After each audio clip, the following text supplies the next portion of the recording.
Hello. Hello. Hello. इसकी बारीकी रखा करो, आवाज ये गूंजती है। अब कर दो, थोड़ा सा बारीक करो। जितनी बारीक करोगे आवाज उतनी अच्छी आएगी। हेलो। हेलो। हेलो।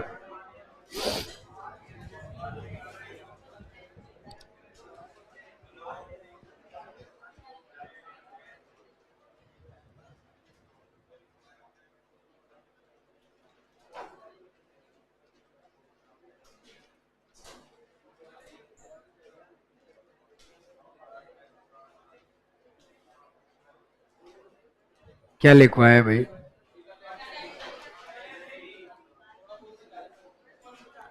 बीकानेर शैली के चित्रकार चित्र के नीचे अपना, इसीलिए क्या कहलाए। उसके बाद में बीकानेर शैली की निजी विशेषता क्या है? उस्ता कला। अब इसको रटना नहीं है, तो सबको पता होना चाहिए कि भाई बीकानेर ऐसा है जहां पे ऊंट की खाल पे काम होता है। तो ये आप हस्तकला में भी पढ़ोगे। यहां पर दो परिवार थे, एक उस्ता परिवार और एक मत्रेणा परिवार। मत्रेणा परिवार जैन शैली के चित्र बनाता था और उस्ता परिवार जो है वो ऊंट की खाल पर सोने की नक्काशी करता था। इन्हीं दो परिवारों का ही है बस ये। उसके बाद में लास्ट में क्या लिखा था? बस। हाँ तो लिखो, दिखा एक बात और लिखो। इस शैली में राइसिंग के समय, मैं चित्र खत्म होता ही खड़ा करके पूछूंगा, सब कुछ बता दिया है, ये ध्यान रख लेना। पढ़ने वाला ही बैठा रहे।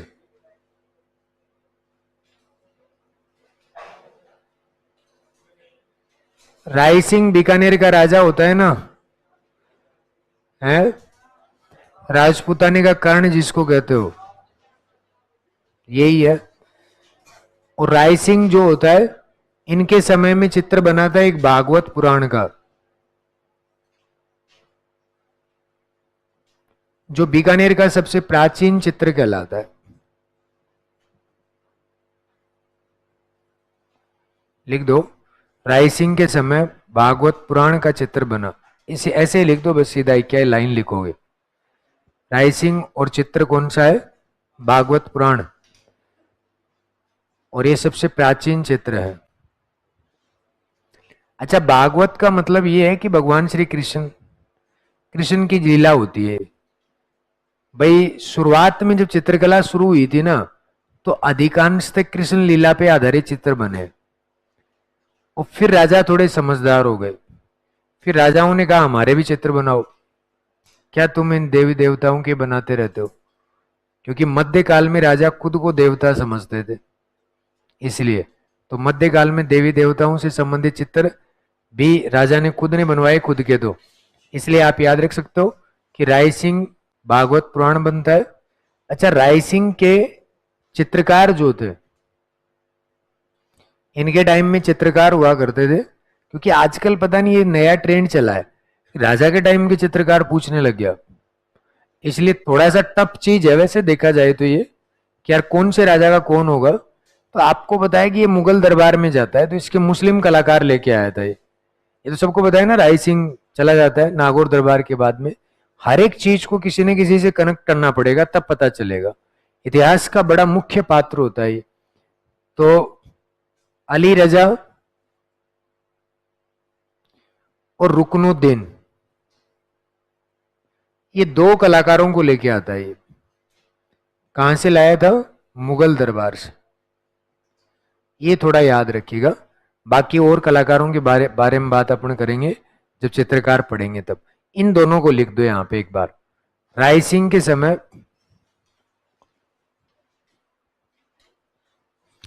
मुगल दरबार से अली रजा और रुकनुद्दीन आए। राय सिंह के समय मुगल दरबार से अली रजा और रुकनुद्दीन आए।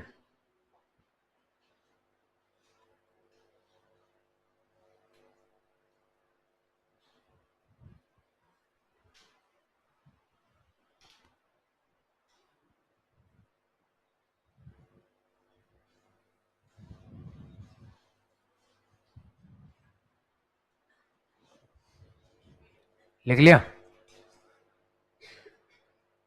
तो ये बातें आपको याद रखनी है। एक चित्र यहां का बना सूरत सिंह के समय में, और सूरत सिंह वाला चित्र जो होता है वो बनता है महिषासुर मर्दनी का। महिषासुर मर्दिनी मतलब देवी, असुरों का वध करते हुए। महिषासुर तो वो राक्षस होता है वैसे, तो उसका वध करते हुए देवी का चित्र बनाया गया था सूरत। ऐसे याद रख लो, सूरत प्रदान की महिषासुर की। तो सूरत मतलब बनाने, मूरत जो होती है ना उसको सूरत भी तो बोलते हैं। इसी प्रकार से सूरत सिंह के समय में कौन सा बना था? महिषासुर मर्दनी का चित्र। बस लिख दो ऐसे ही। 4 फैक्ट हैं बीकानेर में, ज्यादा नहीं है। सूरत सिंह के समय महिषासुर मर्दनी का चित्र बना।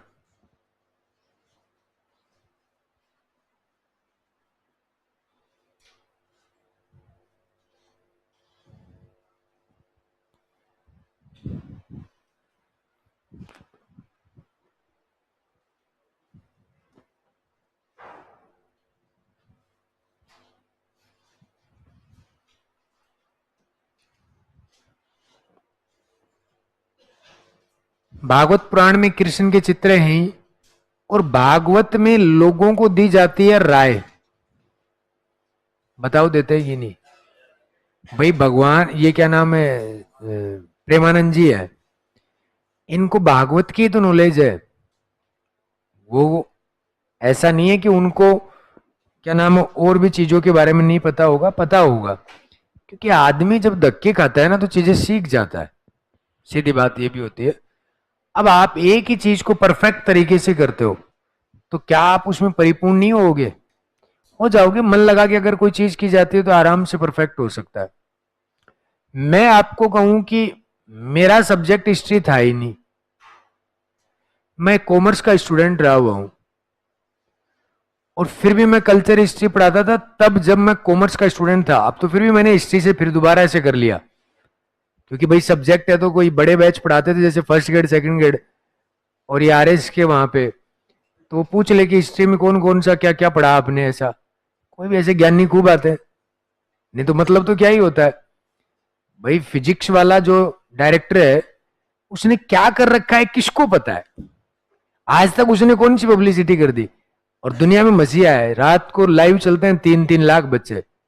10वीं का कोर्स करवा रहा है वन शॉट सीरीज में, 3 लाख बच्चे लाइव चलते रहते हैं। फिर किसको क्या लेना देना है? आपको चाहिए कि सामने जो चीज पढ़ा रहा है उसमें परफेक्ट हो। पर अपने यहां उंगली करने का शौक होता ही है राजस्थान वालों को। वो वहां आरएस के वो बैच जब चलते थे तो उसमें हम क्या थे कि डेमो में जाते थे तो 5-4 ऐसे रहते थे। अच्छा, आपने हिस्ट्री में क्या किया हुआ है? तो तुझे क्या करना है? जो कल्चर पढ़ा रहे हैं सब्जेक्ट इसको पढ़ना, इसमें कौन सी पीएचडी होती है पहले तो ये बता दे, कि अकेले एक ही चीज पे कर लोगे आप? तो इसलिए होता है। तो उस समय फिर बाद में हिस्ट्री से बहुत सारी जो डबल डबल बार कर ली, क्योंकि जब भी पढ़ते हैं तो दिल लेते हैं पेपर, क्या ही फर्क पड़ता है। आदमी को पढ़ते रहना चाहिए, पढ़ना कम नहीं करना चाहिए।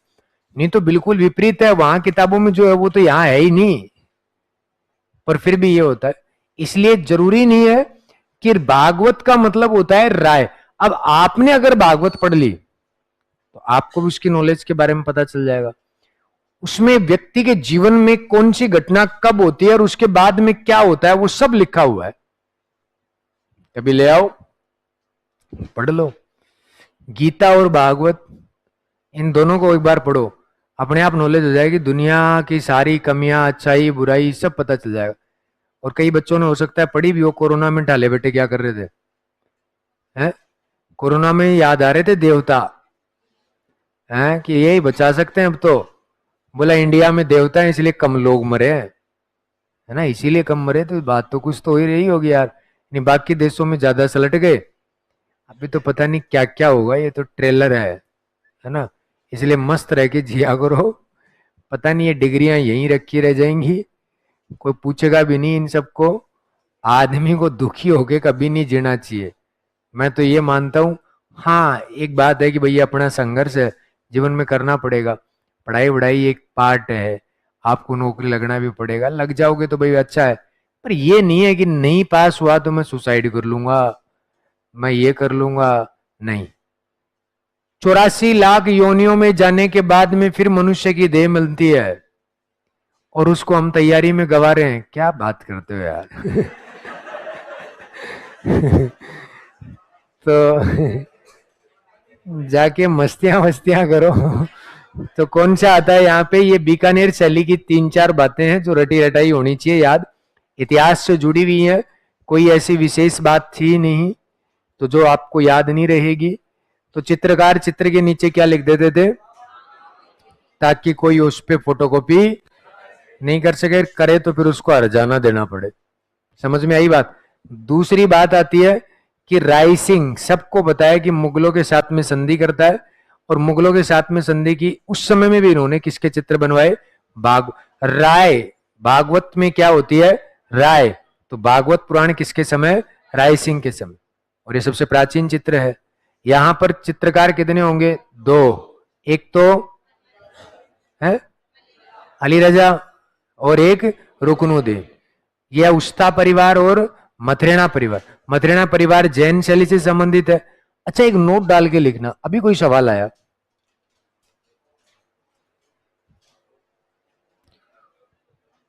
उस्ता परिवारों को संरक्षण अकबर ने दिया, ये सवाल था आपके। क्यों आ गया पता है? 10th वाली किताब में लिखा हुआ है। इसीलिए उसने पूछा कि संरक्षण किसने दिया? उस्ता परिवार को अकबर ने संरक्षण दिया। उस्ता परिवार को अकबर ने संरक्षण दिया।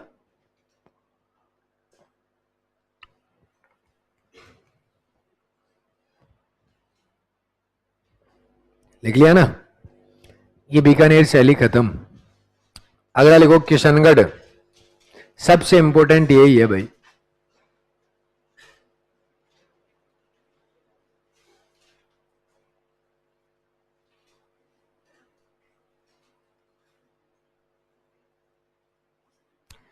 इसको ध्यान से सुनिएगा बेटा।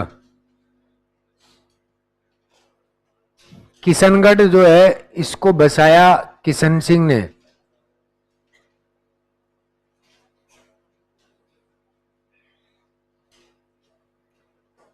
ये हिस्ट्री का फैक्ट है, याद करो तो ठीक है, नहीं तुम इतिहास में पढ़ लेना। और ये क्या याद करना है? जैसलमेर को बसाया जैसल भाटी ने, किशनगढ़ को बसाया, जयपुर को बसाया। तो और क्या आएगा? ये उन्हीं के नामों से ही है, शहरों के नाम। क्योंकि ये भी एक वर्चस्व था, और ये भी ये मान के चलो कि अपने आप में प्राउड है कि अधिकांशतः मुगलों के अधीन राजा जाने के बाद शहरों के नाम मुगलों के नाम से रखे गए थे, और यहाँ वालों ने अपने शहरों के नाम खुद के हिसाब से रखे हैं अधीनता स्वीकार करने के बाद। तो बड़ी बात है ये भी अपने आप में। नहीं, आप किसी के साथ में संधि करते हो तो उसका जैसा बनना पड़ता है, उसके जैसे ही नाम रखने पड़ते हैं। तो ये किशनगढ़ शैली किशन सिंह ने बसाई दिया इसको। किशनगढ़ शैली जो होती है इसको हम कहते हैं कागजी शैली, क्योंकि कागज की बड़ी बड़ी वसलियों पर चित्र बने थे, इसलिए आप कह सकते हो कि इसे कौन सी शैली भी कहा जाता है? कागजी शैली। बड़ा सिंपल सी चीजें हैं। अच्छा, किशनगढ़ जो है इसका प्रमुख चित्र अगर बात की जाए, बनी ठनी। किसका चित्र? बनी ठनी। और ये बनी ठनी जो है इसका नाम क्या है? रसिक प्रिया।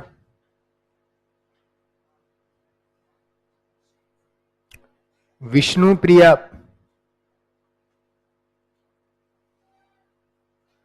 नागर रमणी,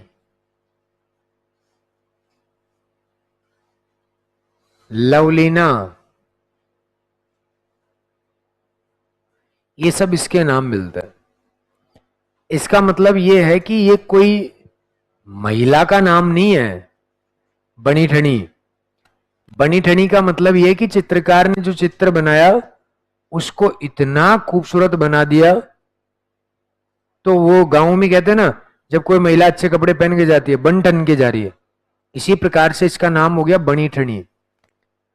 अच्छा, जो चित्र बना रियल में वो राधा का है, किसका है? राधा का है। अब उसी की तुलना करते हुए देखो, रसिक प्रिया, भगवान श्री कृष्ण और राधा दोनों का रास, ये क्या कहलाता है? रसिक प्रिया का चित्र कहलाता है। उसके बाद में दूसरा विष्णु प्रिया, इसका मतलब होता है विष्णु और लक्ष्मी, तो ये दोनों का प्रेम प्रसंग की बात है, यानी कि उनके चित्र जो हैं वो इसमें बने हैं इसीलिए। और एक नागर रमणी, ये भी ऐसा ही प्रेम, और लवलीना ये भी प्रेम की बात ही है। तो यहां पर इसके नाम इतने सारे बताए गए हैं, जरूरी नहीं है कि बनी ठनी हो, उसका मूल नाम लिखा गया है कि रसिक प्रिया है ये नागर रमणी है ये, तो ये आप याद रख सकते हो, है ना। उसके बाद में अगली बात आती है कि इस चित्र का जो चित्रकार था उसका नाम होता है यहां पे मोर ध्वज निहालचंद। क्या नाम था? निहालचंद।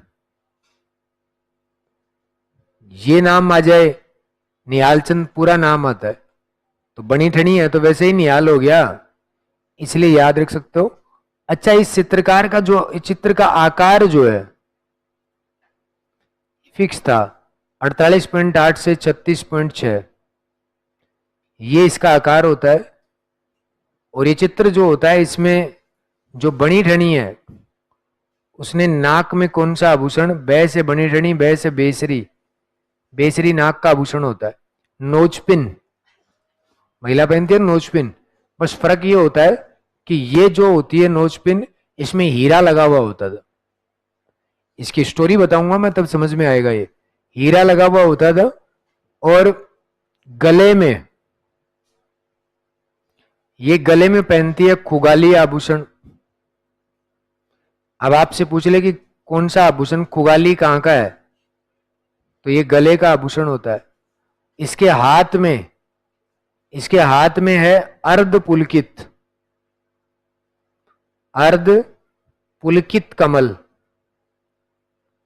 उसका मतलब आधा खिला हुआ, और पारदर्शी ओढ़नी, ये इसकी विशेषता भी है। ये सब मिलेगा। तो नाक में कौन सा आभूषण है, ये सवाल आया हुआ है, बाकी अभी तक कोई भी नहीं पूछा गया है। अच्छा, इस चित्र के बारे में अगर बात करें तो प्रकाश में लाने का श्रेय, इसको प्रकाश में कौन लेके आए, तो प्रकाश में लाने का श्रेय जो है वो जाता है किसको? Doctor Eric Dixon. कौन थे? बोलो। डॉक्टर एरिक डिक्सन, और दूसरे का नाम है फयाज अली, फयाज अली। एरिक डिक्सन ने इसे कहा था भारत की मोनालिसा, भारत की मोनालिसा। पता नहीं क्यों कह दिया, है ना, क्योंकि आप इस चित्र को जब देखोगे और मोनालिसा के चित्र को अगर आप देखते हो तो दोनों में तो बहुत दिन का अंतर है, दिन रात का अंतर मान सकते हो। मोनालिसा लियोनार्डो दा विंची की एक कृति है, इसमें एक खूबसूरत पेंटिंग बनाई गई है, अपने अकॉर्डिंग नहीं, उधर के लोगों के अकॉर्डिंग वो खूबसूरत पेंटिंग है। रियल में मोनालिसा को अगर देखा जाए तो उसकी शक्ल जैसे ही देखते हैं तो ऐसा लगता है जैसे मैं आपसे कहूं कि रात भर तो वो मोनालिसा इंस्टा चला रही थी 4 बजे तक, और सोई थी, उसकी मम्मी उठ के और 2 झापट मारती है उसके, और उसके बाद में कही कि ले ये पराती ले गोबर की, ये डाल क्या, है ना, और वो डाल के वापस आ रही है। तो रात भर सोई नहीं, तो इसकी आंखें सूजी सूजी हो रही है, बाल बिखरे हुए हैं और मुंह उतरा हुआ है, ऐसी पेंटिंग है, और उसको दुनिया की सबसे खूबसूरत पेंटिंग कहा गया है। बस उसकी विशेषता एक है, उसके बारे में ये कहा जाता है कि उस पेंटिंग को जो व्यक्ति जैसे देखता है, जैसे उस व्यक्ति के मन के भाव होते हैं, वो वैसी ही दिखाई देती है। अगर आप खुश होकर देखेंगे तो वो खुश दिखाई देगी, अगर आप दुखी होकर देखेंगे वो दुखी होकर दिखाई देगी। उस पेंटिंग में एक ये भी होता है कि आप इधर से देख रहे हो तो भी आपकी तरफ ही देखती है, आप इधर से देख रहे हो तो भी आपकी तरफ ही देखती है। बाकी खूबसूरत तो कहीं से भी नहीं है। जिसकी तुलना ये लोग कर रहे हैं, अब इनके लिए वो खूबसूरत हो सकती है, इनकी साइड में इतनी खूबसूरत यही होती होंगी। एरिक डिक्सन और फयाज अली अजमेर में मेयो कॉलेज चलती थी, उसके प्रोफेसर थे ये, और प्रोफेसर उस डिपार्टमेंट के थे जो चित्रकला वाला पार्ट होता है। और यहां पर वो बच्चों को पढ़ाया करते थे। मेयो कॉलेज में आते थे राजा महाराजाओं के बच्चे, जिनके पास में पैसा होता था, वो आया करते, ये उनको पढ़ा रहे होते। वो बोलते हैं ये है दुनिया की सबसे खूबसूरत पेंटिंग। उसमें से किसी बच्चे ने, किशनगढ़ वाले ने कहा, ओह ये खूबसूरत है, इससे खूबसूरत तो हमारे ही बेटी है, वो तुम्हारे कहां से आ गई? और गुरुजी कभी आना किशनगढ़, और जब ये फिर दिखाएंगे आपको। फिर गुरुजी पहुंचे दोनों, चलो भाई देख के आते हैं।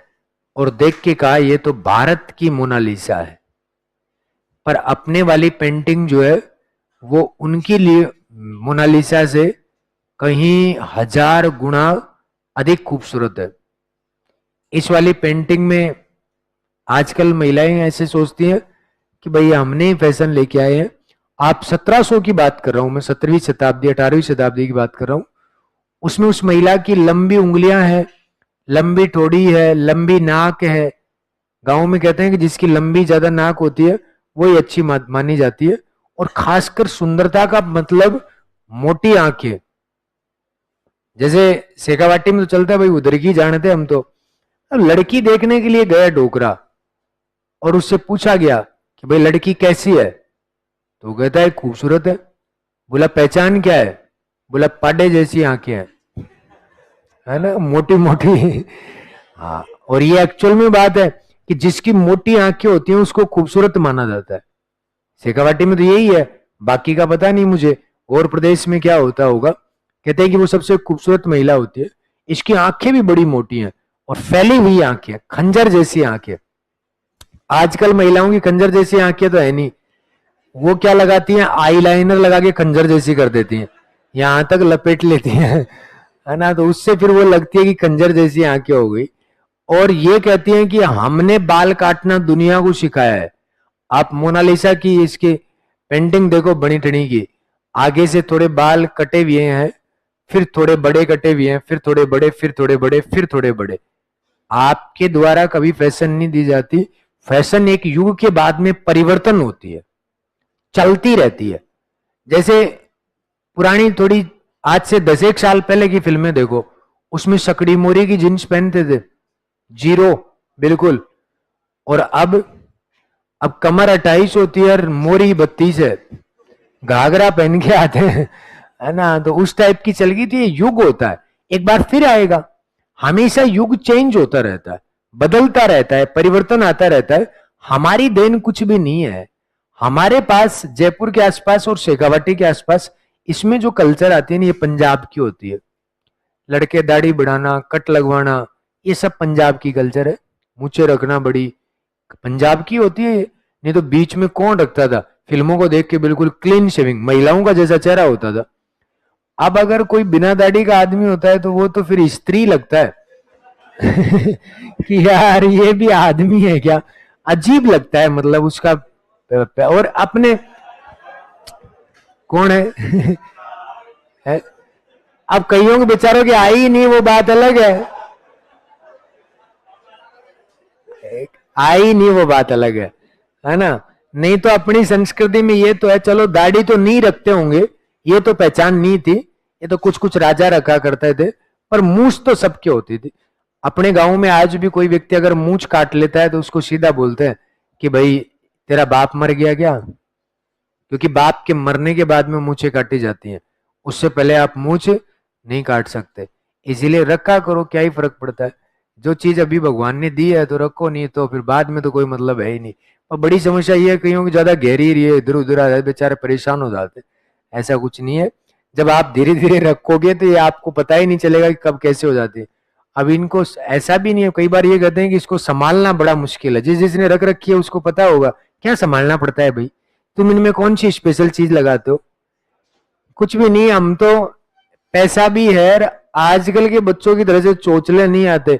कभी ऐसा नहीं होता होगा इस चेहरे पे कुछ लगाया होगा, सीधा घर में ये कहते थे कि वो सरसों का ऑयल लगाओ, क्या ही फर्क पड़ता है, किसको दिखाना है।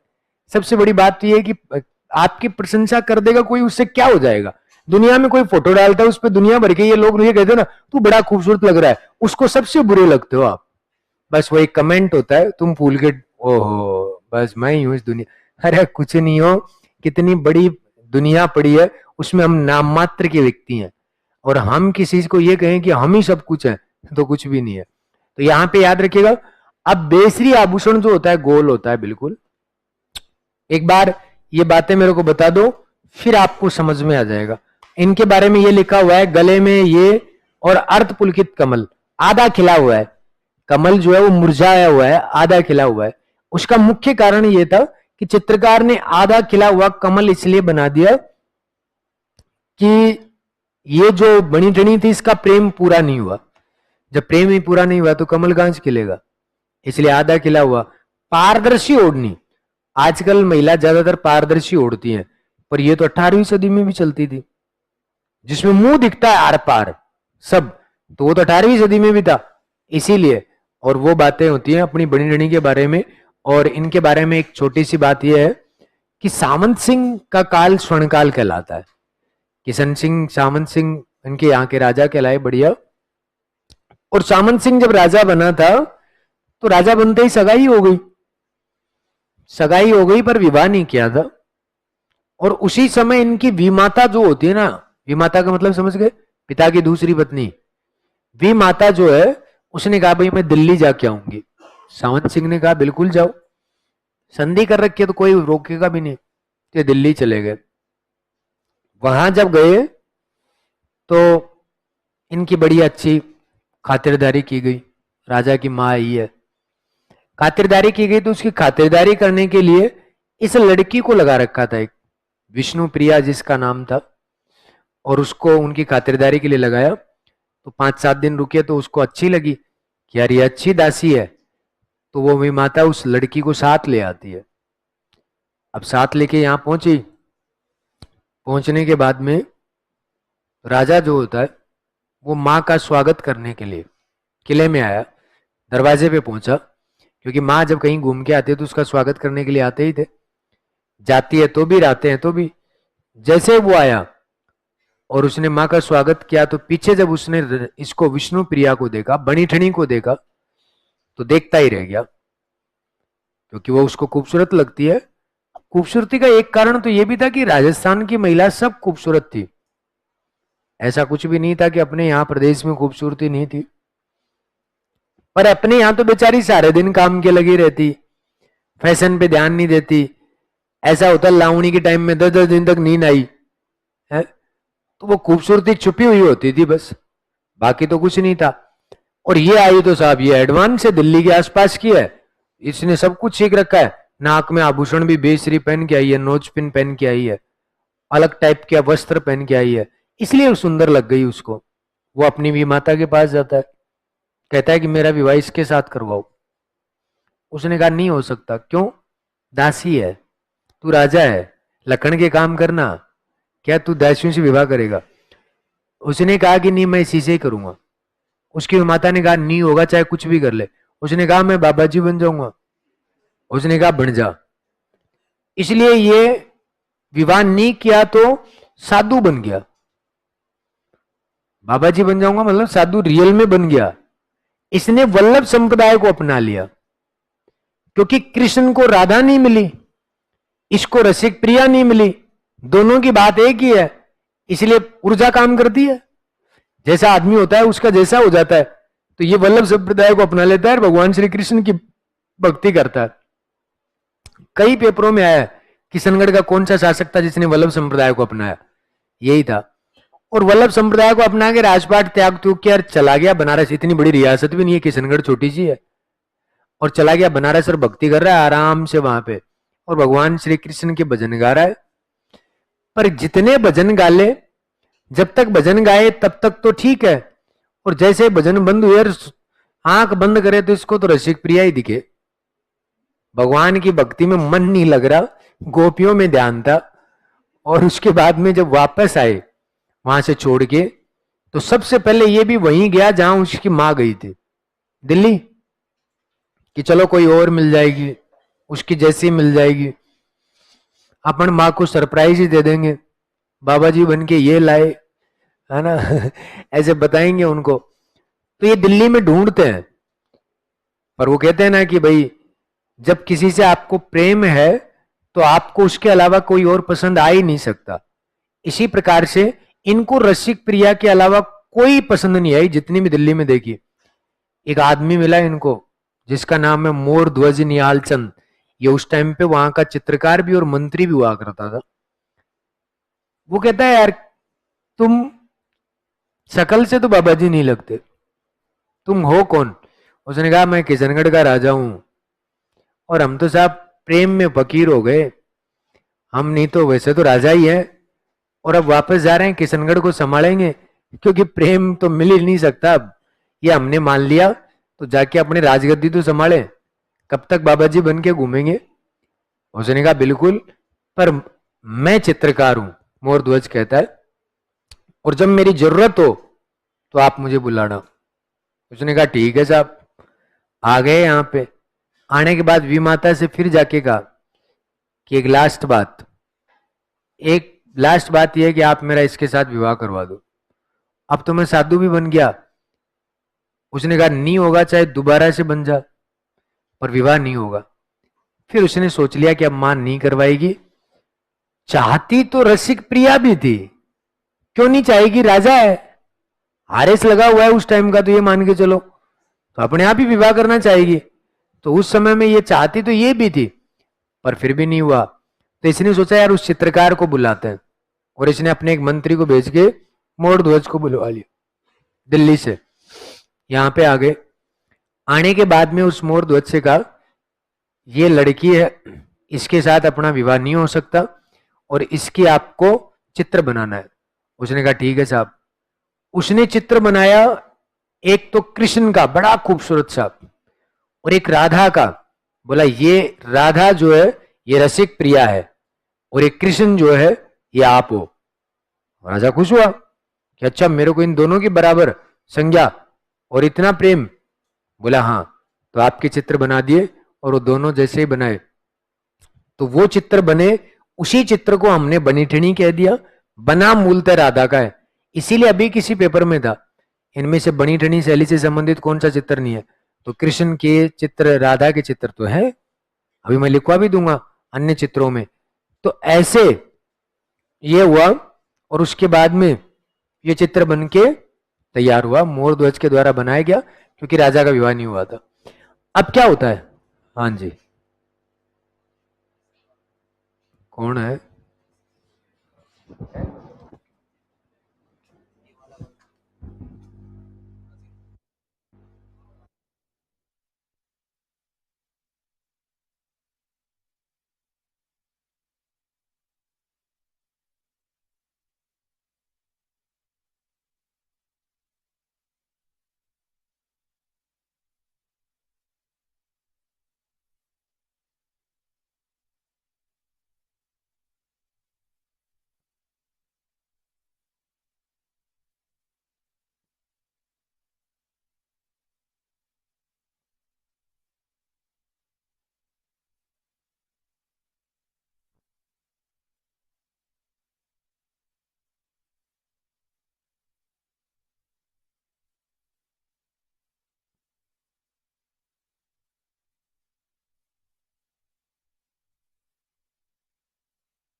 ये कौन सी आवाज थी रे?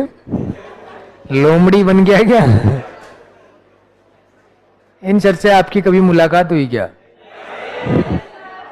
देख लो, डायरेक्टर होता है ऐसा, वो कभी नहीं आता है।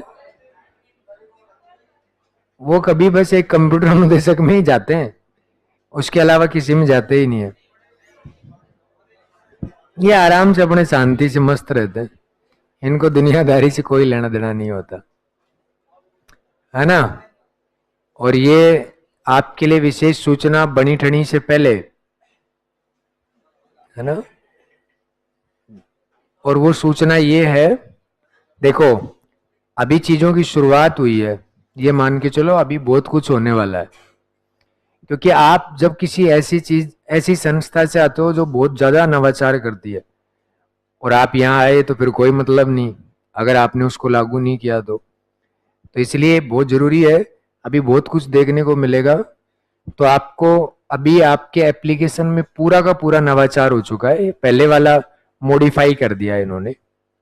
और ये आपके लिए बहुत जरूरी भी है कि सुबह 9 बजे के आसपास या 10 बजे, अभी देखो जब आपके पास में एप्लीकेशन तो होगा ना, इस एप्लीकेशन में जैसे आप ओपन करोगे तो कोर्स का तो तुम्हारा लेना देना वैसे भी नहीं है, वो तो ले लिया जो ले लिया। ये वाले जगह पे जाना है, डेली फ्री क्यूज। इसमें लगभग आपको मैं बता दूं कि 10 सवाल के आसपास डेली आएंगे। और ये 10 सवाल ऐसे नहीं कि नॉर्मल होंगे, अच्छे लेवल के, समझ रहे हो बात को। इसलिए आप डेली एप्लीकेशन को खोल के और ये 10 सवाल लिख ही लिया करो। मैं तो यही कहूंगा, आगे काम आएंगे ये। क्योंकि ये कोई ऐसे नहीं कि कहीं से उठा के बनाए जा रहे, सबको कह रखा है कि कैसे कैसे आपको कौन कौन से टॉपिक से क्या सवाल देने हैं। तो हर चीज काम की होती है। हो सकता है इन 10 सवालों में से अगर अपने को रोज में भी नहीं, 5-7 दिन में एक सवाल भी मिल गया तो अपना तो उद्धार हो गया। इसलिए बहुत जरूरी है, आपके काम की बात है। तो ये आप रोज ओपन करिएगा और इसको 10 सवाल डेली देखिएगा। और जो भी आपका मत हो कि सर ये इसमें और मॉडिफाई होना चाहिए, तो आप बताया करो। देखो कोई भी महान नहीं होता, हम कोई भगवान नहीं है, आज से पहले भी नहीं थे, अब भी नहीं है, आगे भी नहीं रहेंगे। हमें सबको सिखाने वाले स्टूडेंट ही होते हैं। आपको मैं रियल बता दूं, मुझे तो खासकर, बाकी का मुझे नहीं पता। आज मैं यहाँ खड़ा हूं तो सब उनकी देन है ना। तो उनसे ही सीखा किस लैंग्वेज में पढ़ाना है, कैसे पढ़ाना है। वो 2 सवाल और पूछते, सर ये भी बताना होता है। तो सहयोगी होना चाहिए, और ये तो आपके फायदे का ही है। तो 10 बजे डलेंगे, शायद ये डेली 10 बजे क्विज डलेगी। और इसमें 10 सवाल जो होंगे उन सबको किसी ऐसी कॉपी बना लो एक, उसमें लिख लिया करो।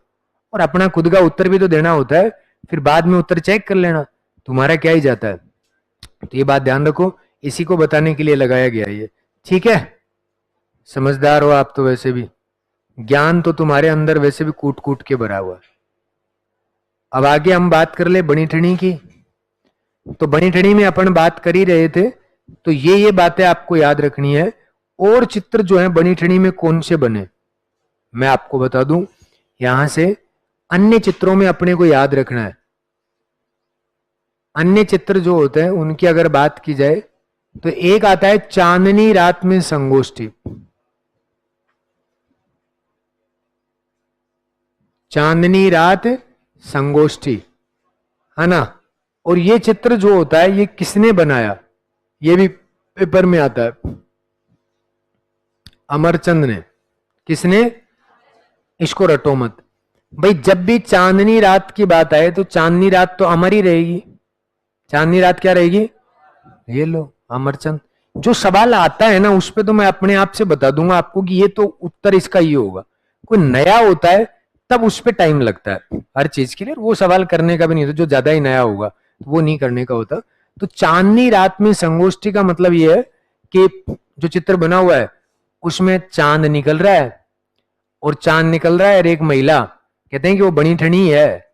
उसको सामंत सिंह नहीं मिला, क्योंकि वो भी चाहती थी उसका प्रेम पूरा हो, सामंत सिंह उसको मिले, पर नहीं मिला। तो वो ऐसे देख रही है, हाथ ऐसे करके, सामने चांद है और नीचे उसके सारी 5-7-10 महिला बैठी हुई हैं और छत पे बैठ के और संगोष्ठी कर रही है। संगोष्ठी का मतलब होता है बातें करना आपस में। ये मान लो गीत गाना बैठ गए, तो वही संगोष्ठी, पर वो चांद की तरफ देख रही है। तो रात तो कैसी हो गई, चांदनी, वो उनको बता रही है, वो क्या बात हो गई, संगोष्ठी। और ये ऐसा चित्र उसने किसने बना दिया, अमरचंद। ऐसा कोई विशेष बात नहीं होती, कभी आप सोचो इनमें कुछ और ही होता होगा चित्रों में, जैसा मैंने बताया वैसा चित्र है ना। एक देखो चित्रकार कितना वो कह सकते हो ऐसे कर रहा है, चांदनी मुक्त रातें, चांदनी मुक्त रातें का चित्र कौन सी शैली में, ये कभी नहीं आएगा, पर लिखा हुआ है। उसको यही बता देते सीधा, अंधेरी रात। चांदनी मुक्त रात का मतलब क्या होता है, अंधेरी रात, पर नहीं, मजा आता है उसको चांदनी मुक्त रातें लिखने में, ताकि बच्चा थोड़ा टेंशन में आए कि ये कौन सी चीज होगी ऐसी। इसलिए ये चित्र, उसके बाद में जो प्रेम से जुड़े हुए होते हैं ना, वहां पर ये भी चित्र आया हुआ है, इंपोर्टेंट है ये। लो, कमल से भरे हुए सरोवर, कमल से भरे हुए सरोवर। अब इसको रटना नहीं है, कैसे कमल कैसे किशनगढ़ी, याद रख सकते हो। ये एक सीक्वेंस होता है, हर टाइप को हर तरीके से याद रखो। मतलब सरोवर बना हुआ है, उसमें सारे में कमल ही कमल खिले हुए हैं, बस चित्र का नाम क्या हो गया, कमल से भरे हुए सरोवर। ऐसा कोई चित्र नहीं है जिसके बारे में आप जानते नहीं हो, और कोई अगर नहीं जानता है तो 12th की किताब लिया ना, उसमें सारे बने हुए हैं चित्र भी, उसके नीचे व्याख्या कर रखी है। मैं तो ये भी बता देता हूं कि कहां से क्या होता है, फिर उसके बाद में फिर कोई मतलब नहीं है, नहीं पढ़ो तो ये बात आप याद रख सकते हो, कमल से भरे हुए सरोवर। अच्छा, ये सब प्रेम की निशानी है, बाग बगीचों के चित्र, बाग बगीचों के चित्र। प्रेमी कहां घूमते रहते हैं, बाग बगीचों में है, तालाब के चित्र, तालाब के चित्र, है ना। और बाकी विशेषताओं में और बात करेंगे। तो ये इस शैली के अन्य चित्र हैं, और इस शैली पर 1973 में 20 पैसे का डाक टिकट जारी हुआ, 20 पैसे का डाक टिकट जारी हुआ, ये भी आप याद रखो। और ये डाक टिकट जारी 1973 में हुआ है, आपको ये विधिवत रूप से याद होना चाहिए, है ना। उसके बाद में ये शैली पर प्रभाव किसका है, इसके जैसे चित्र और कहां थे पहले, तो कांगड़ा शैली, कांगड़ा शैली का प्रभाव है, क्योंकि इसमें से कुछ भी आ सकता है भाई। और कांगड़ा शैली है हिमाचल की, हिमाचल में गांव है, वहां के चित्रों में बना हुआ है इसे, तो ये हिमाचल की कांगड़ा शैली से प्रभावित है। ये आपकी कौन सी शैली हो गई, किशनगढ़ शैली। एक एक फैक्ट आपको आना चाहिए यहाँ पे। और ये गुरुजी को कहाँ ले जाऊं मैं, हटा दूं, नहीं रहने दो। तो किशनगढ़ को किसने बसाया, कागज पर वसलियों पर चित्र बने, इसलिए दूसरा नाम कागजी शैली। प्रमुख चित्र कौन सा है, जिसके और नाम कौन से है, नागरम, रसिक प्रिया, विष्णु प्रिया और नागरम। चित्रकार कौन था, मोर ध्वज निहालचंद। आकार 48 8 से 36 6, नाक में बेसरी, गले में पुगाली, उसके बाद हाथ में अर्धपुलकित कमल, ओढ़नी कैसी, पारदर्शी। प्रकाश में कौन लाए, एरिक डिक्सन और फयाज अली। भारत की क्या कहते हैं, मोनालिसा, क्या कहते हैं, मोनालिसा। और उसके बाद में अन्य चित्रों में चांदनी रात संगोष्ठी किसका है, अमरचंद का, समझ में आ गई। और यहाँ पर कौन से संप्रदाय का, वल्लभ संप्रदाय के चित्र भी बने, किसके, वल्लभ संप्रदाय। वल्लभ संप्रदाय के चित्र अगर आ जाते हैं तो उसके मतलब ये होता है कि कृष्ण की लीला, किसकी, कृष्ण लीला, कृष्ण लीला पर भी चित्र बने, लीला पर आधारित चित्र, ये याद रख सकते हो। और ये सब में ही मिलते हैं, है ना। तो कृष्ण लीला का तो आपको हर जगह ही मिल जाएगा, ये तो सबको पता है, क्योंकि बीच में कलयुग के टाइम में चल ही कौन रहे थे, कृष्ण, अब भी तो वही चल रहे हैं। इसलिए आपको याद रखना है, कमल से भरे हुए सरोवर, कितने पैसे का डाक टिकट, 20 पैसे। पर ये तो दिख रहा है भाई, अब बोलो, नहीं बोलो, नहीं मत बोलो ना, दिखा तो सबसे पहली बात आती है कि किशनगढ़ शैली जो है उसके चित्र किस पे बने, कागज पर, इसलिए उसको क्या कहते हैं, कागजी शैली, ठीक है। उसके बाद में अगली बात बताओ कि प्रमुख चित्र कौन सा था, बनी ठनी। और बनी ठनी जो है उसका चित्र किसने बनाया, मोर ध्वज निहालचंद, किसने, मोर ध्वज, वेरी गुड। और इस चित्र में चित्र का आकार कितना है, 48 से 36 से। और यहां पर इसको एरिक डिक्सन ने क्या कहा, भारत की मोनालिसा। कितने रुपए का डाक टिकट जारी है इस पे, 20 पैसे का, रुपए नहीं पैसे। कब जारी हुआ था, 73 में। अन्य चित्र जो थे उनमें कौन कौन सा? चांदनी रात में संगोष्ठी किसने बनाया था? और सरोवर किसका था? कमल से भरा हुआ सरोवर। हाथ में क्या था? अर्ध पुलकित कमल। नाक में कौन सा? बेसरी। गले में उगाली। ओढ़नी कैसी? ये तो याद करना है, लिखो।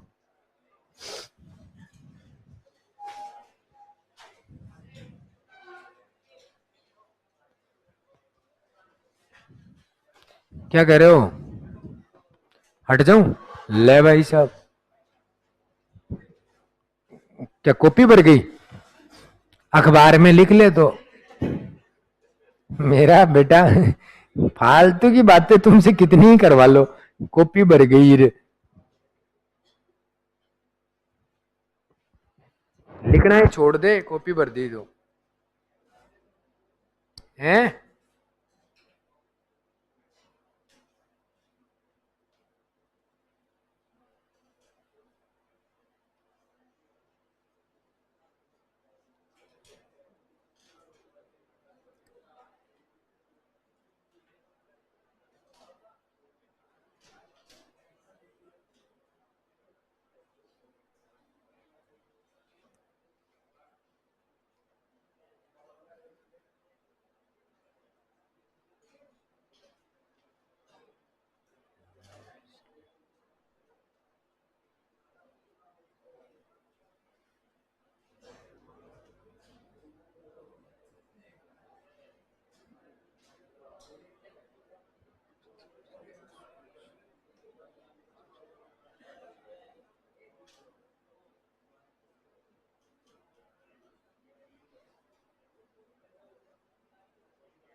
लिख दिया? इतनी जल्दी लिख दिया?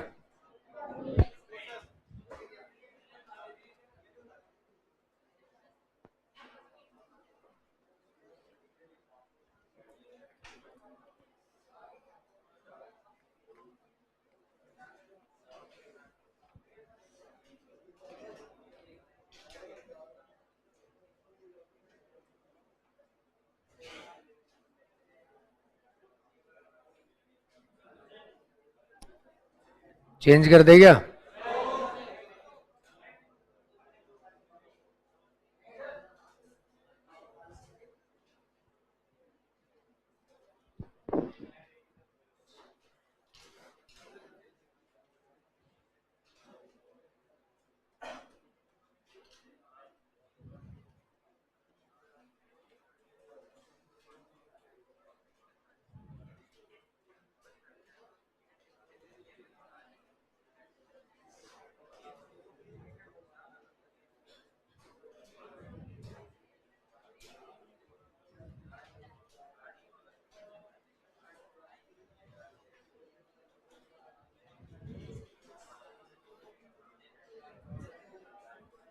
अब तो कर दे।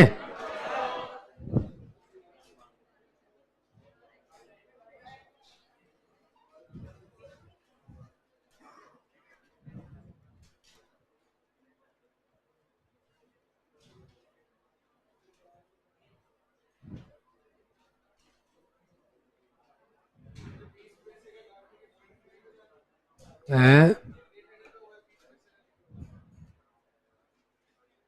इसी की बातें हैं ये।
लिख दिया क्या?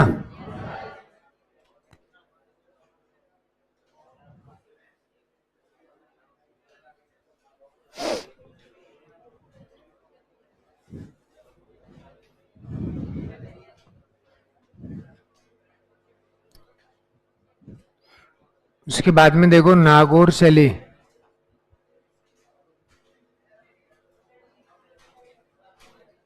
नागौर शैली में देखो 3 ही चित्र याद रखने हैं जो पटवार में पूछे भी गए थे। देखो,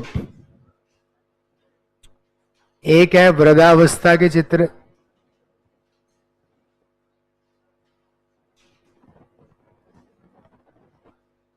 दूसरा पारदर्शी ओढ़नी,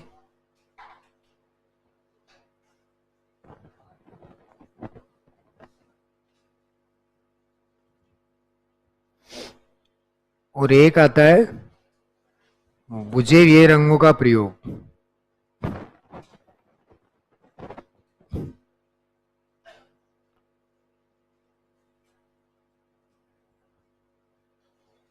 ये सब 3 चित्र है, वैसे भी याद नहीं रखने, सिंपल है। देखो, इसको याद करने का सबसे बेहतरीन तरीका यही है। और ये एग्जाम में आजकल पूछा भी जा रहा है। वृद्धावस्था के चित्र नागौर में है। राजस्थान में नागौर जो था ये मिड है, राजस्थान का मध्य है, तभी तो नागौर दरबार लगाया गया। और आज भी आप नागौर में जाके देख लो, आपको खूब सारे डोगरे मिल जाएंगे। चित्रकार हमेशा अपने परिवेश में क्या होता है उसको दिखाता है। तो यहाँ पर उसने देखा कि भाई वृद्ध लोग जो है वो गांव में, गली में, मोहल्लों में, ये सब जगह जहां भी जाए तो वही बैठे रहते हैं और आपस में हुक्का पीते रहते हैं, सलाह करते रहते हैं। और सबसे बड़ी बात ये थी कि जो भी नए बच्चे थे उनसे पूछते रहते हैं कि हमें क्या करना चाहिए, क्या नहीं करना चाहिए। तो ये चीजें जो है वो सबसे अधिक नागौर में मिली। तो भाई गांव है एक तरह से, तो नागौर की शैली में सबसे अधिक डोकरे देखे उसने, तो सबसे अधिक डोकरों का चित्र बना दिया। अब उसी वृद्ध आदमी से आपको दूसरा ये भी याद रख सकता है कि वृद्ध आदमी हमेशा बुझे हुए रंगों का प्रयोग करता है। सफेद रंग है, बुझा हुआ होता है ना, स्काई ब्लू है, बुझा हुआ रंग होता है। ऐसा कौन सा रंग होता है, ऐसा कौन सा डोकरा है जो लाल धोती पहन के आ गया है, जो काली पहन के आ गया बिल्कुल? तो तड़क भड़क के रंग डोकरे पहनते हैं क्या? नहीं, तो वो बुझे हुए रंगों का प्रयोग ही करते हैं। तो डोकरे की वजह से बुझा हुआ रंग है ना, कहते ना कि बेचारे वो तो साल 2 साल तक धोती नहीं लेके आते, उनसे बुझा हुआ रंग तो कोई नहीं पहन सकता है ना, और उनसे पारदर्शी भी कोई नहीं पहन सकता, क्योंकि बीड़ी पीते हैं और धोती के लगा लेते हैं फिर पीते हैं, तो पारदर्शी हो जाती है वो। इसलिए आप याद रख सकते हो कि कौन सी ओढ़नी होगी पारदर्शी। लो ये लो, तीनों याद हो गई। तो सबसे पहले किसके चित्र हैं इसमें? पुराने डोकरों के चित्र बने हुए हैं। और उसके बाद में वो कैसे रंगों का प्रयोग और ओढ़नी कैसी, छाप दो। छाप लिया तो बाहर जा, चूल्हा में पड़ जा। और तो क्या बताएं, छाप लिया। और भी तो लिखेंगे। नहीं बोला, मैंने लिख लिया, फीस सारों की मैंने ही दी है।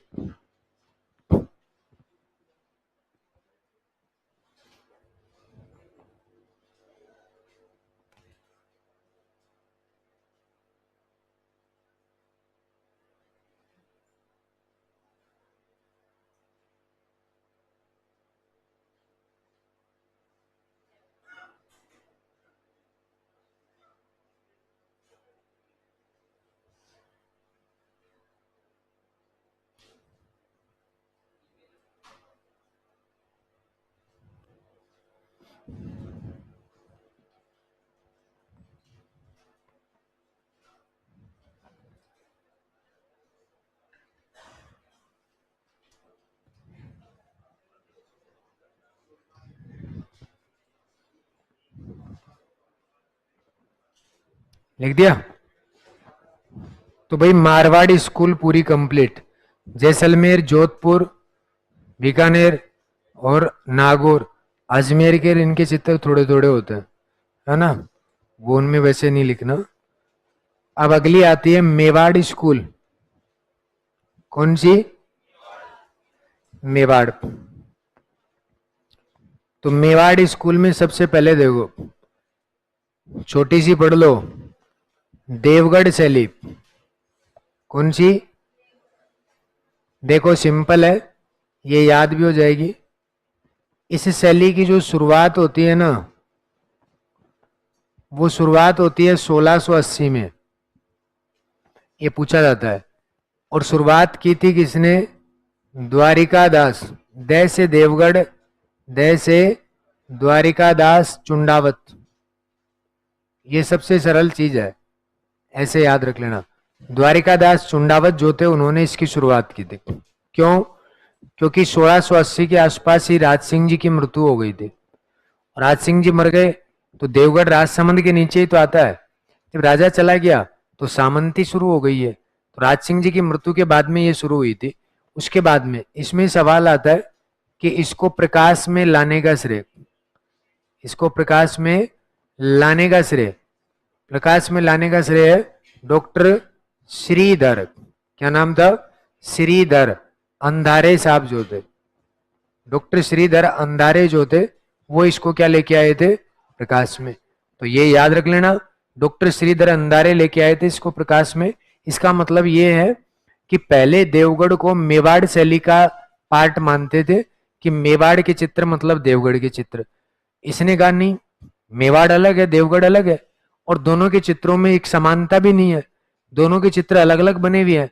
आपके मेवाड़ के भित्ति चित्र अलग है, यहाँ के भित्ति चित्र अलग हैं, दीवारों पे जो बने हुए हैं। इसलिए ये प्रकाश का मतलब यही होता है कि लोगों को ये समझाना कि ये अलग है, ये वही नहीं है जो आप सोच रहे हो, सबको समझाना। तो ये प्रकाश में लेके आए, इसकी पब्लिसिटी अधिक हुई। उसके बाद में देवगढ़ शैली के जो चित्र थे वो किस में बने, तो यहां पर तो मोती महल में बने, एक मोती महल बना हुआ है यहाँ पे उसमें। और एक आती है अंजारा री ओवरी, अंजारा री ओवरी, ये भी होता है। ओवरी का मतलब ये होता है जैसे ये एक कमरा है और इस कमरे में आप पूरे को चित्रों से भर दो चारों तरफ। अलग अलग राइटर आके बनाए, एक ही नहीं, कभी एक ही बना रहा है पूरे चित्र, वो नहीं, अलग अलग आके चित्र बना दे दीवारों पे, तो इसको हम कहेंगे ओवरी। क्या कहेंगे? सीधी बात यही होती है। अंजारा जगह का नाम है इसलिए। और एक यहाँ पर किला जो है उसके द्वार हैं कपड़ द्वार, उसको बोलते हैं कपड़ द्वार, और कपड़ द्वार पर चित्र बने हुए हैं। ये सारे के सारे भित्ति चित्र हैं। कैसे हैं?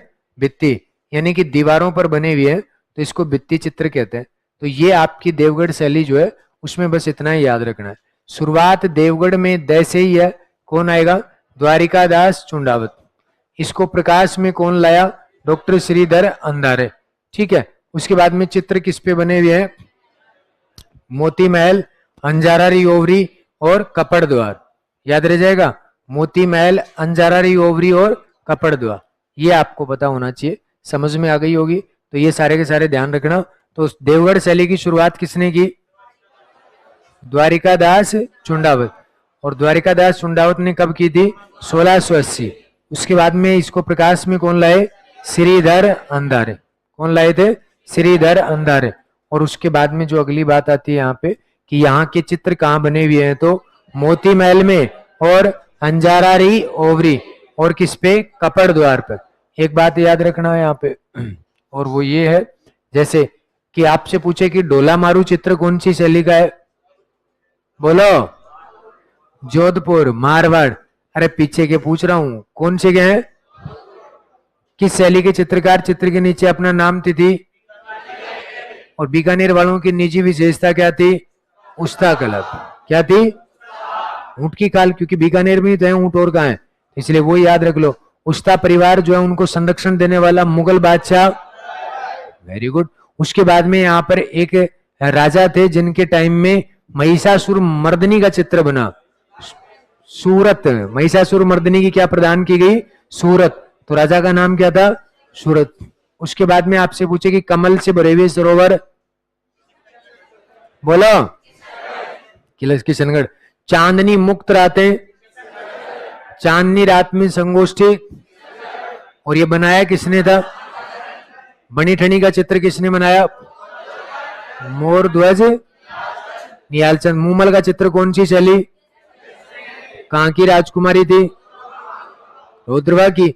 और उसके बाद में ये जैसलमेर में आरटीडीसी का क्या है ये? कौन सी राइटर की पुस्तक भी है ये? लक्ष्मी कुमार। जैसलमेर का श्रृंगारी क्या है? गीत। मूमल, मूमल के प्रेमी का नाम क्या था? महेंद्र। उजली जेठवा चित्र कौन सी शैली का है? अरे उजली जेठवा कहानी है तो मारवाड़ का हो गया, इतना में नहीं पता क्या? उसके बाद में मतीराम ने कौन सा चित्र बनाए? किस पर चित्र बनाए? रसराज। किस पर? याद रह जाएंगे। तो ये बात भी आपको याद रखनी है साथ के साथ। और अब इसको, वृद्ध अवस्था के चित्र कहां मिले? ले तो फिर लिख दो। सब याद रहते हैं, ऐसा कुछ नहीं होता, बस ये सीक्वेंस से पढ़ोगे तो याद रहेगा। नहीं तो ये एक बार ऐसा लगता है कि पता नहीं उल्टा पुल्टा हो गया।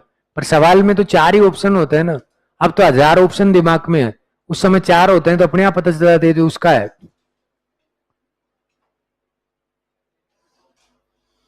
इसलिए प्रैक्टिस बहुत जरूरी है।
याद रहे क्या? लिख लिया क्या? तो उसके बाद में लिखो नाथ द्वारा शैली।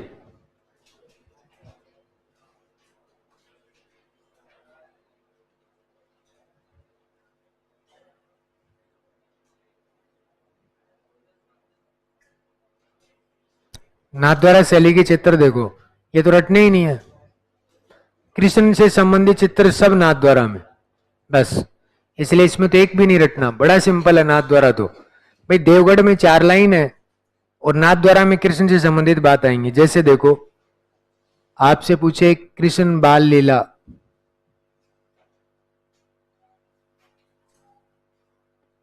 श्रीनाथ जी का ही तो मंदिर है, यहाँ पे लिखना नहीं है, सुन लो। उसके बाद में अगली बात है पिछवाई। भगवान श्री कृष्ण की बाल लीलाओं कपड़े पे चित्रित करके मूर्ति के पीछे लटकाना क्या कहलाता है? पिछवाई। बस आपसे पूछेगी सांझी, सांझी मतलब पार्वती। और गिरिराज पर्वत किसको उठाया था कृष्ण ने? इसी को उठाया था। उसके बाद में यहाँ पे यमुना का चित्र, यमुना में चले गए थे उस समय कालिया नाग, तो वो। उसके बाद में यहाँ पे आता है 56 भोग, श्रीनाथ जी के भोग लगते हैं 56, 56 भोग। अन्नकूट, अन्नकूट मेला कहाँ का फेमस होता है? नाथ द्वारा का, तो अन्नकूट भी यहीं का ही फेमस है। उसके बाद में नंद बाबा का चित्र, नंद बाबा का चित्र, माखन खाता हुआ कृष्ण, माखन खाता हुआ कृष्ण। उसके बाद में गोपियों के चित्र, वात्सल्य प्रेम, वात्सल्य प्रेम के चित्र। वात्सल्य प्रेम समझते हो? मां, मां का प्रेम, निस्वार्थ जिसको कहते हैं, वात्सल्य प्रेम। अच्छा, इसमें चित्र ऐसे बने हुए हैं, एक जगह पे कृष्ण का जन्म हो रहा है, कृष्ण का जन्म हो रहा है, तो ये नंद बाबा बाबा जो है सबको खुशी हो रही है, पंडितों को बुलाया गया है, गाय के बच्चों को कुछ खिला रहे हैं, दान दे रहे हैं। सबसे लास्ट में भगवान श्री कृष्ण जो है किसी का वध कर रहे हैं, राक्षस का। ऐसे ये पेंटिंग बनी हुई है। तो ये एक्चुअल में ये तो सब वहां की शैली है, बिल्कुल वहीं की। तो ये आप याद रख सकते हो, ये गोपियों के चित्र नंद बाबा का। और यहां का एक चित्र ये है कादम्बरी, आपसे ये थोड़ा अलग याद रखना पड़ेगा, बाकी तो ये कृष्ण से संबंधित ही है, बाकी में तो इनमें कुछ है ही नहीं। जब भी आपसे कृष्ण की बात आ जाए, आप कौन सा कर दोगे? नाथ द्वारा शैली, एक ही कादम्बरी। अच्छा, मारवाड़ में एक चित्र था पंचतंत्र का, ये भी पूछा जा चुका है। तो पंचतंत्र कौन सी शैली का है? मारवाड़। पंचतंत्र कहानी है, पंचतंत्र क्या है? कहानी। और ये कहानी है, इसके बारे में मैं मेवाड़ में अभी समझाऊंगा आगे। एक बार आप मारवाड़ में ये पंचतंत्र लिख देना बस चित्रों में।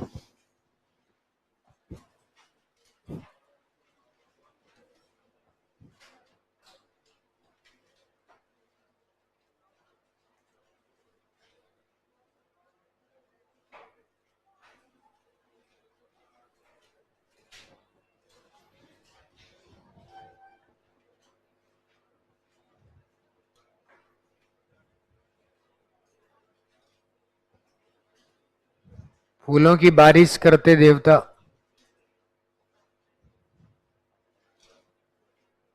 कृष्ण का जन्म जैसे ही हुआ तो फूलों की बारिश करते हैं। तो ये कौन सा फैक्ट ऐसा है जो कृष्ण से संबंधित नहीं है? बताओ। सभी हैं और यही काम के हैं, ये पूछे भी यही जाते हैं, इसके अलावा आपसे कुछ नहीं पूछेगा, है ना। एक और आया था अभी एग्जाम में, चौबीसा दर्शन, रट के याद जाना इसको, चौबीसा दर्शन। ये लो, ये इंपॉर्टेंट कर दिया मैंने, आरपीएससी पूछती है ये। और चौबीसा दर्शन जो होता है ये याद रखना है कृष्ण का, जो दर्शन होते हैं ना भगवान के, उनको बोलते हैं। तो ये आपको याद रख लेना है। पंचतंत्र मारवाड़ में लिखना था, बाकी सब कौन सी के हैं? नाथ द्वारा। कौन सी चली? उतारा किसी ने नहीं है अभी, तुम इतना लोड क्यों ले रहे हो? अभी तो ये पूछ रहे हैं कि यहाँ पे मैंने दो चित्र अलग लिखवाए, एक तो कौन सा? कादम्बरी, और एक चौबीसा दर्शन। कौन सा? बस दो याद रखने हैं। बाकी कृष्ण की बातें, एक किसी को वैसे भी याद करने की जरूरत नहीं है। तो ये लो, उतार लो अब।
लिख लिया है भाई?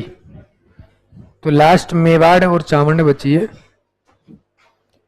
तो चावंड में देखो, चावंड में भी छोटे छोटे दो ही चित्र हैं। जैसे आपको भी पता होगा कि चावंड शैली की शुरुआत कौन करे? भाई राजधानी किसने बनाया था? तो चावंड शैली की शुरुआत होती है महाराणा प्रताप के समय में। और महाराणा प्रताप के समय में यहां पे जो चित्रकार था, ये कई बार पूछा जाता है? निशारदीन।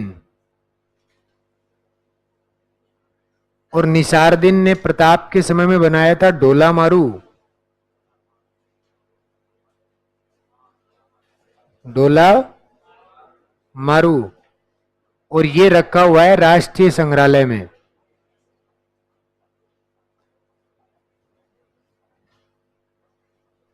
राष्ट्रीय संग्रहालय है दिल्ली। ठीक है, तो चित्रकार तो एक ही है। अब इसमें क्या याद करोगे तुम? सीधी बात यह है कि चामंड शैली की शुरुआत किसके समय होती है? क्योंकि प्रताप ने राजधानी बनाया, तो राइटर एक ही याद रखना है। फिर उसके बाद में आपको बताया इस शैली का स्वर्णकाल जो है, सर्वाधिक काल किसके समय हुआ? क्योंकि उनके टाइम में संधि हो गई थी ना, इसलिए अमर सिंह जी के टाइम में। परंतु सबसे बड़ी बात यह है कि यहां पे अमर सिंह जी के समय में, और चित्रकार तो वही होगा, ये नहीं बदला क्योंकि ये तो जिंदा ही था, निसारदीन। और यहां पर इसने क्या बनाई थी? रागमाला। यहां पे क्या बनाई? रागमाला। तो ये बात आपको याद रखनी है। ये 1605 के आसपास की रागमाला है। तो ये भी आप याद रख लीजिएगा कि रागमाला का चित्र कब बना था, तो 1605 के आसपास। तो स्वर्णकाल किसका काल? अमर सिंह का। यहां भी चित्रकार कौन? निसारदीन। इनके समय में तो कौन सा चित्र? डोला मारू, जो कहां रखा हुआ है? राष्ट्रीय संग्रहालय। और इनके समय में कौन सा? रागमाला। तो ये बात आप याद रखो। ये चामंड शैली बस इतनी है। तो चामंड की शुरुआत किसके समय हुई? महाराणा प्रताप, क्योंकि राजधानी उन्होंने ही बनाया था।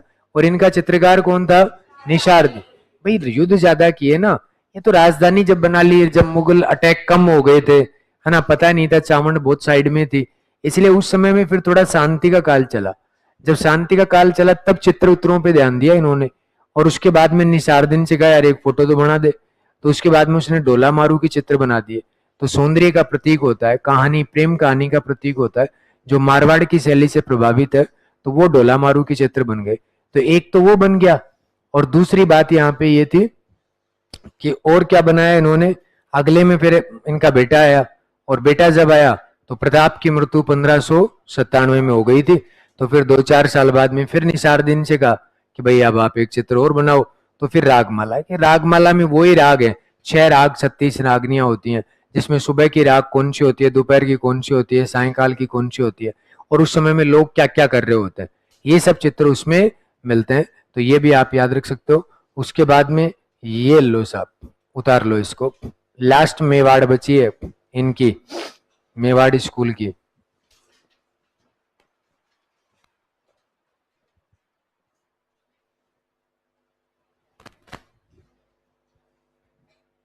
अच्छा, डोला मारू का डेट याद रखो, तो 1593 के आसपास बनाई, क्योंकि 97 में तो मृत्यु हो गई थी ना। 92 सॉरी, 1592 का है ये। अब की बार इन्होंने ये कालक्रम पूछ के और ये डेट याद और करवाएंगे तुमसे।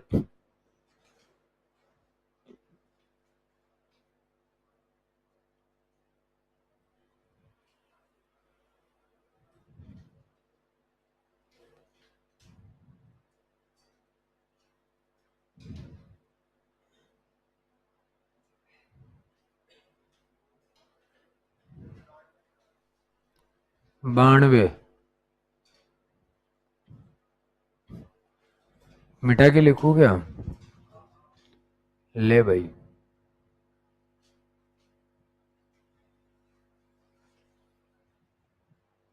या तो आपको राजा का शासनकाल अगर याद रहेगा ना, तो ये आंकड़े बैठ जाएंगे दिमाग में।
लिख लिया?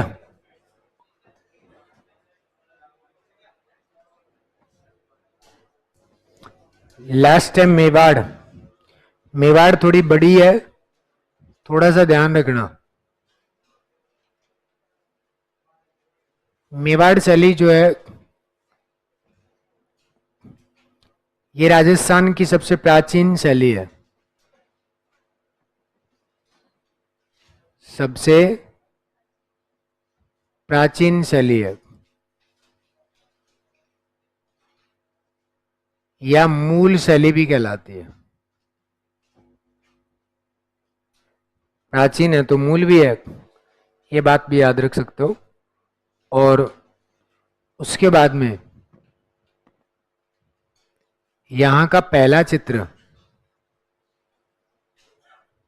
चित्र बना था 1260 में। राजा कौन थे उस समय? हिस्ट्री में पढ़ा होगा।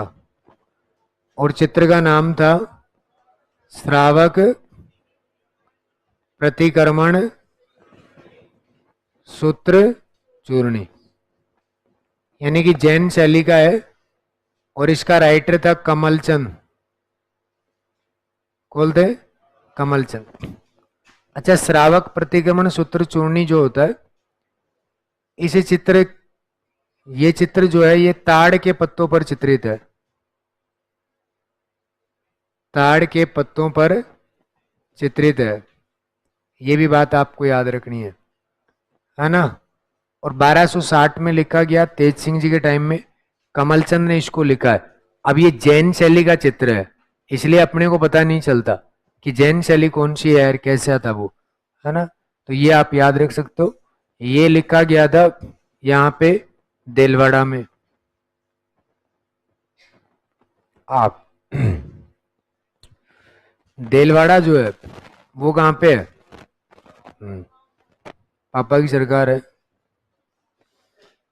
ना, वही तो।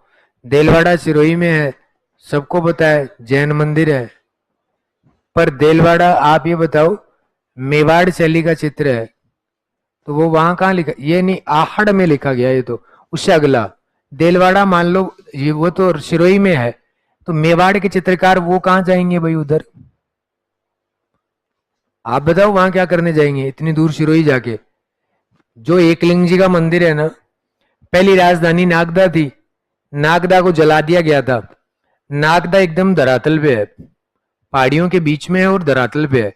उसको जैसे ही जला दिया गया तो फिर इन्होंने राजधानी चित्तौड़ ट्रांसफर की थी। तो एकलिंग जी से मंदिर से अगला गांव जो है वो ही क्या है? देलवाड़ा है।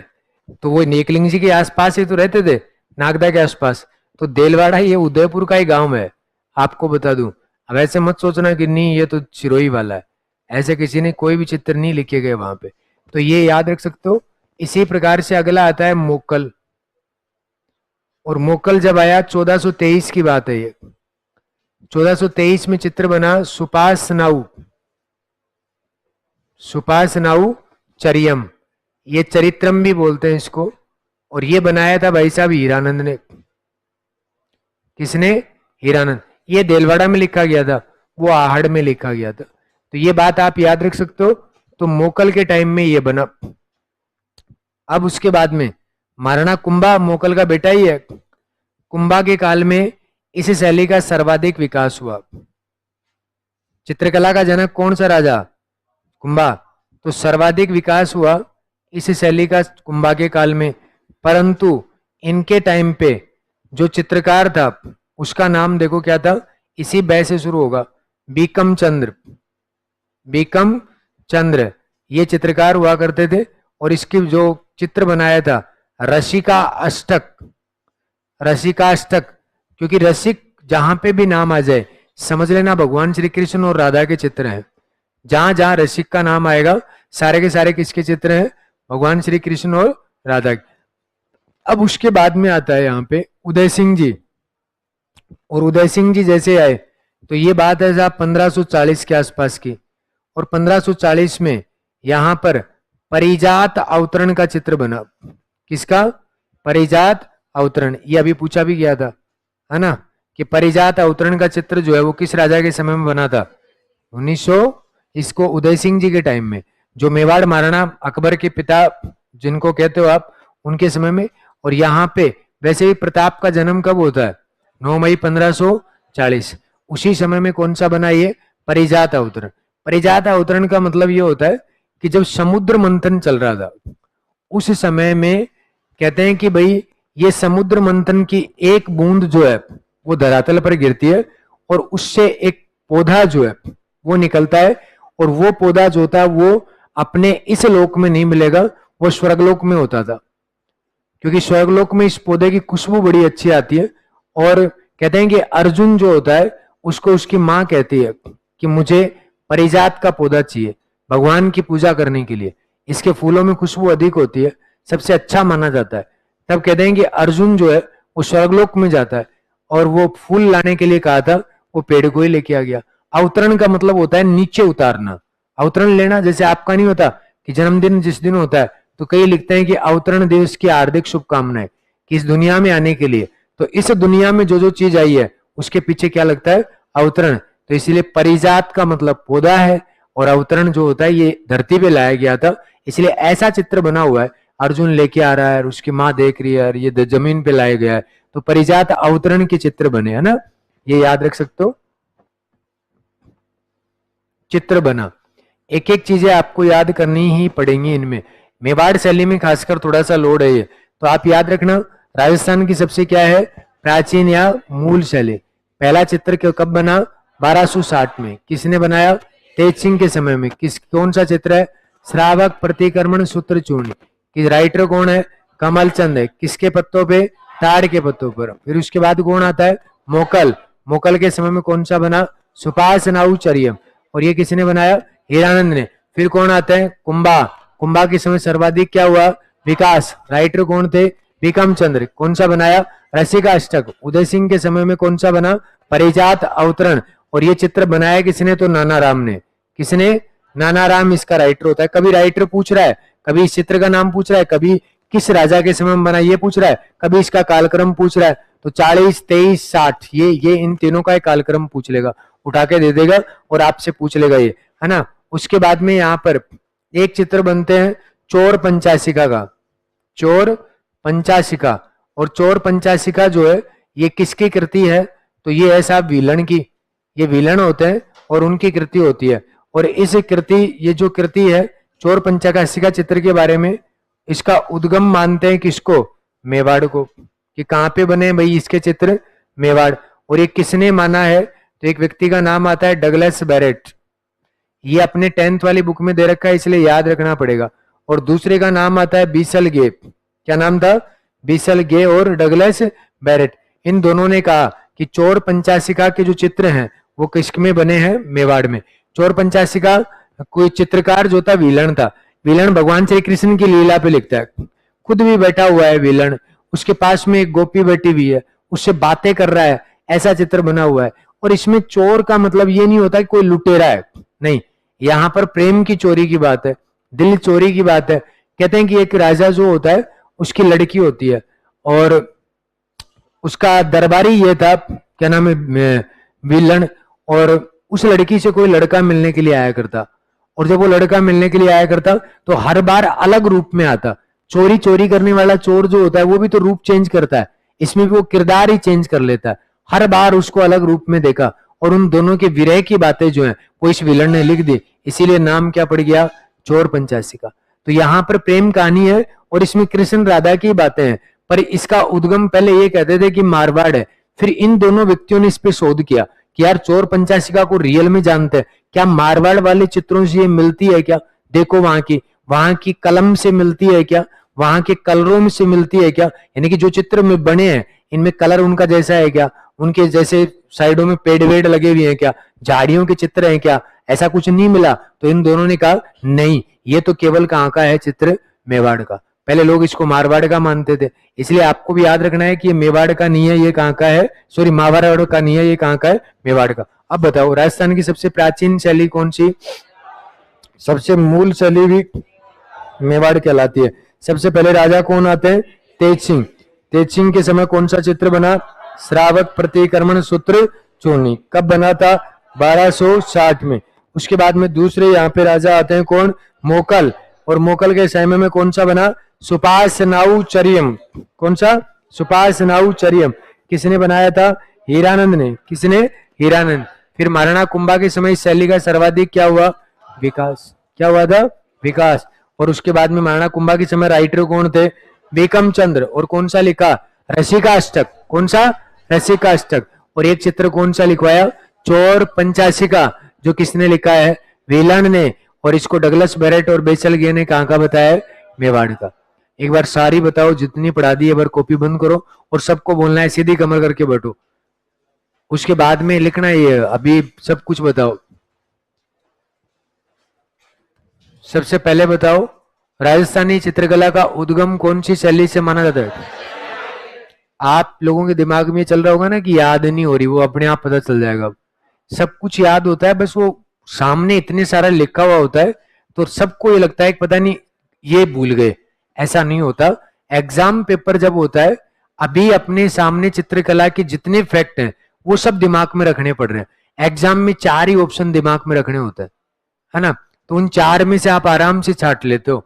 और अभी 100 ऑप्शन है, तो इसलिए लफड़ा हो जाता है, तो ये ध्यान रखो। उसके बाद में अजंता शैली पर कौन से धर्म का प्रभाव, बौद्ध धर्म का। तो कौन सी शैली, गुजरात में कौन सा धर्म, तो कौन सी शैली, दोनों ने मिलकर बनाया।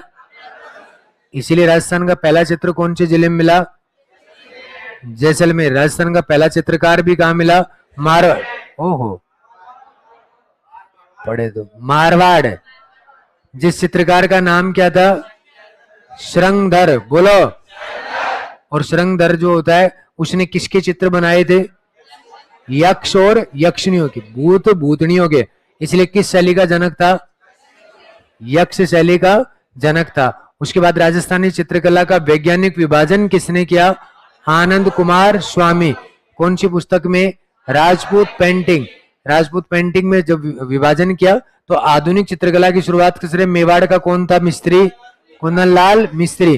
किसका चित्र बनाया था, महाराणा प्रताप। उसकी फोटोकॉपी किसने तैयार की, रवि वर्मा। भारतीय चित्रकला का क्या कहलाया, याद रह जाएगी बात। उसके बाद में हिंदू शैली किसने कहा, एच.सी. मेहता। किसने, एच.सी. मेहता। राजस्थानी शैली राय कृष्ण दास। और राजपूत शैली गांगुली और हैबल। गांगुली और हैबल। राजस्थानी चित्रकला का जनक कौन सा राजा, महाराणा कुंभा। स्कूल कितनी थी, 4। पहली मेवाड़, दूसरी मारवाड़, तीसरी ढूंढा, चौथी ढूंढाड़। आपसे पूछे बनेड़ा, बनेड़ा कौन सी शैली का भाग है, मेवाड़। कौन सी स्कूल का भाग है, गानेराव रिया कहां का है, मारवाड़। और झालावाड़ कहां की उपशैली, आड़ती की। उनियारा किसकी उपशैली, ये सवाल भी पूछे जाते हैं। उसके बाद में आपसे पूछे कि हुक्का पीती हुई महिला और शिकार खेलती हुई। और उसके बाद में यहाँ पर गणिकाओं वैश्याओं के अंगड़ाई लेती हुई, गोपियों के चित्र, वर्षा में वीणा वादन करती हुई। उसके बाद में ईश्वर सिंह का आदमकद का चित्र किसने बनाया, बोलो। एच मुलर ने दुर्गादास राठौड़ को क्या सेकते हुए, कौन सी शैली। डांस किसको करवाया गया, अभय सिंह को। करवाया किसने, डालचंद ने। किसने करवाया, डालचंद ने। उमेद सिंह को क्या करते हुए दिखाया गया, सुअर का शिकार। कौन सी शैली, बूंदी, क्योंकि उमेद सिंह राजा है उधर के ही है, इसलिए ये राजाओं से संबंधित चित्र हो गए। उसके बाद में मूमल चित्र किसका था, बोलो। उसके प्रेमी का नाम, ऊंटड़े का नाम, चिकला हो गया। अच्छा, वो श्रृंगारिक क्या था, गीत। उसके बाद डोला मारू कहां का है, बोलो। अरे मारू शब्द मारवाड़ याद रखो ना, क्या इतना रटना। उसके बाद में डोला के विवाह की उम्र कितनी, और मरवण की पगड़ी किस टाइप की थी, उजली जेठवा कहां में है, मारवाड़ आ जाएगा। उसके बाद में अगली बात आती है कि मतीराम ने कौन सा लिखा, रसराज। और वीर जी का रागमाला चित्रावली, कौन सी, रागमाला चित्रावली, जिसमें विठल दास चंपावत के बारे में लिखा गया है। अभी आपने लिखा पंचतंत्र भी किसका है, मारवाड़। उसके बाद में अगली बात आती है यहाँ पे कि द्वारिका दास चुंडावत ने कौन सी शैली की शुरुआत की, द्वारिका से देवगढ़, कौन सी, देवगढ़। प्रकाश में लाने का श्रेय डॉक्टर श्रीधर अंधारे। यहाँ के चित्र कौन कौन से महल में है? मोती महल और अंजारारी ओवरी और कपड़ द्वार, याद रह जाएगा। उसके बाद में आपसे पूछे पिछवाइयों के चित्र, तो नंद बाबा का अन्नकूट, छप्पन भोग और चौबीसा सत्संग नाथद्वार। उसके बाद में आपसे पूछे कि श्रावक प्रतिक्रमण सूत्र चूर्णी कहां पे बना? बोलो, किस राजा के समय? सुपासनाउ चरियम किसके समय? बोलो, मुगल के टाइम में बना, ये याद रखना था। और चौर पंचाशिका किसकी कृति है? वेलाण की। किसकी? ये बात भी। और किस शैली के चित्रकार चित्र के नीचे अपना नाम और तिथि? Very good. और बीकानेर शैली की निजी विशेषता? और रायसिंह के टाइम में कौन सा चित्र बना? किसकी राय दी जाती है? अरे भागवत, भागवत में क्या दी जाती है? राय। राय सिंह के टाइम पे वही तो बना था। उसके बाद में अगली बात आती है यहाँ पे कि महिषासुर मर्दनी का चित्र किसके समय बना? सूरज सिंह का बना। उसके बाद में चांदनी रात में संगोष्ठी किसने बनाया? Very good. कमल से भरे हुए सरोवर किशनगढ़। कौन सा? नाक में क्या पहनेगी? गले में, हाथ में मुरझाया हुआ कमल, अर्ध पुलकित मतलब आधा खिला हुआ, ये बात बता दी। और उसके बाद में आता है कि क्या पहनती थी वो? पारदर्शी वृद्ध अवस्था के चित्र, पारदर्शी ओढ़नी के। नागौर नहीं आए तो किशनगढ़ है, ध्यान रखना। और उसके बाद में रंग कैसे थे? सब कुछ आ रहा है, लिख दो। अरे लिखो।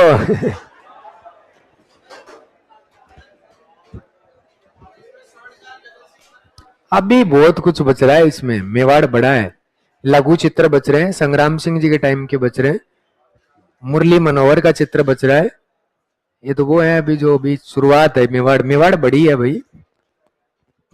कलीला दमना बच रहा है, मुल्ला दो प्याजा के लतीफे, बिहारी सतसई।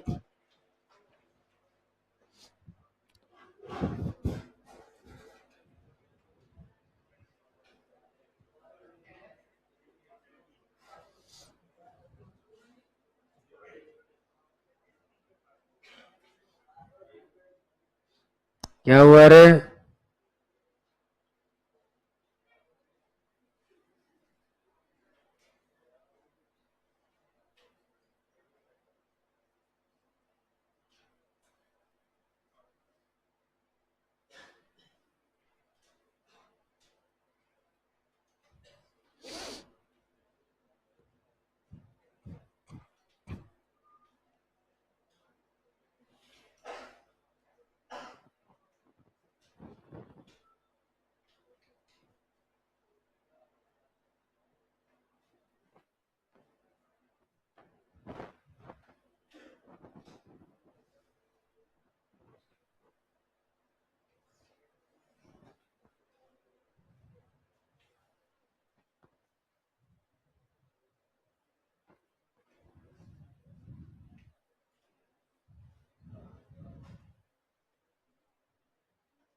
जी।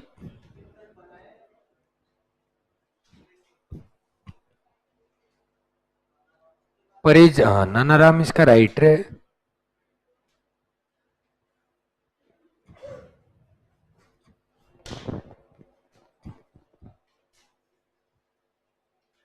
अब किसकी है क्लास? अच्छा, गणितज्ञ बनोगे अब तुम? आर्यभट्ट के रामानुज